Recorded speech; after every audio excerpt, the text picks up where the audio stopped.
Right, here we are. Hopefully that's getting me. I've tried to put wide view on. Right, and sitting at lovely beach down here in Whyalla. Fish and chips with my mate, buddy. I don't know how to pronounce your name again. Aniko. Right, this is Pete. Ignore him. He's a dickhead. Right, his wife is lovely though. Yeah. And, You're going to with the kids and lovely woman. this is our lovely view that we've got.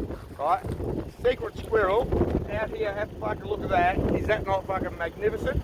And this is up here at the golf, Spencer Golf.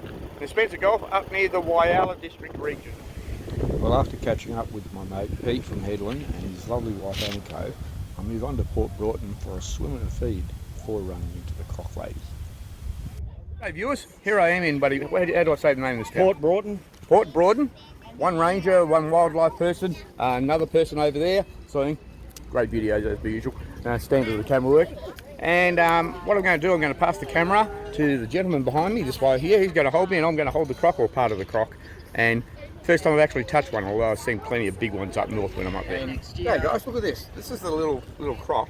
This is 3 years old, in March, so in about 2 months' time. It's 3 years old, this lady just told me. And to feel him is just, it feels like leather, even though he's still alive. Make a good shoot. All right, but buddy, but could you tell us a little bit about what your and the gentleman behind you's job is, and then I'll get the gentleman to do a little spiel as well. Sure. So our business is called Australian Bush Buddies, and what we do is we take native Australian animals out to different locations for people to learn a bit about them and have a hands-on experience. And of course this gentleman here is having a fabulous hands-on experience. Today where we are, we've had masked owls, we've had large snakes, small snakes, lots of different little lizards. But this fellow here, he's a saltwater crocodile, and he's going to grow up to be around about 6 metres in length, and he's going to weigh near on 2 tonne. He is a male, and they do have 54 to 58 extremely sharp teeth. Beautiful thing for crocodiles is, of course, that they can live to be 100 years of age. What happens is and the reason why, is that when they lose a tooth, another tooth grows back very, very quickly, and therefore they can continue to feed themselves throughout their life. So hence they can live so long. Look what this gentleman. See if we can get him to do what we did before. If you can take a wide view of that, mate, just stand back so we can see the whole thing. If we did before, what we were doing, we were rubbing here, he lifted his nose right up. He's not going to do it. He lifted his nose right up like that, and he was making this little grunting sound, sort of like a purring of a cat. As if he was enjoying it. Yes. Pity about the 6 metre thing and the fact that they have us for lunch, when we're invited for dinner, but I've seen him in the wild plenty, but this is the first time I've actually got close and actually touched one in the flesh. Even though he's only 2 years old, without the lackey and the snipes, goodbye finger. Right? Absolutely. And he'd still take a bite of it even though he's used to handling. Fucking amazing creatures, aren't they? Yep, check out under his stomach. Alright, let's roll over for the film.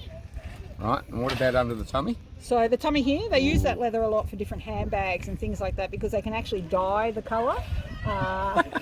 Whereas if we look at the other side again... Lunch. Sorry. Yes, you didn't hear that, did you, mate? They do get used for food, obviously, as well. And of course, the top also they utilise as shoes and belts. And of course, he can hear everything we're saying. Hence, that's why he shut this eye on this side. Oh, they got really good ears as well, have they? Oh yeah, those little black slits just at the back of his eyes there. Just up here? a little bit further. That's them. Yeah, that's his ears. Yeah, that's it. Oh, rightio. That's his ears. And as I say, he can hear everything we're saying. Now, even though he's got the tape around his snout, he's still breathing through the top of his nose there. You can see it. It opens and closes for breathing. An amazing species.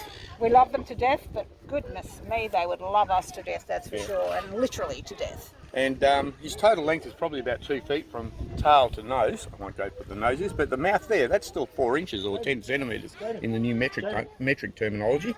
But and when they clamp down when they're fully bloody grown, the clamp down force of their bite is the strongest known bite in the world of any animal.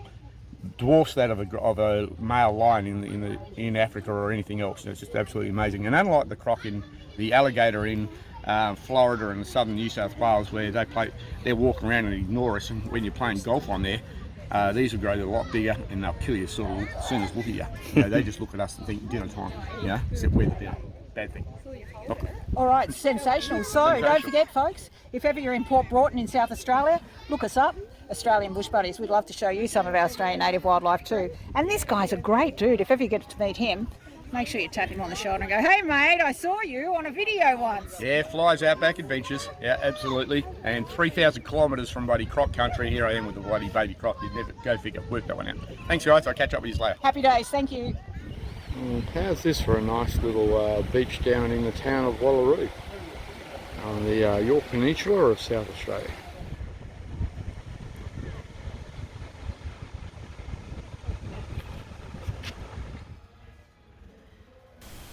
And don't forget the cafe on the beach. How good's that, eh?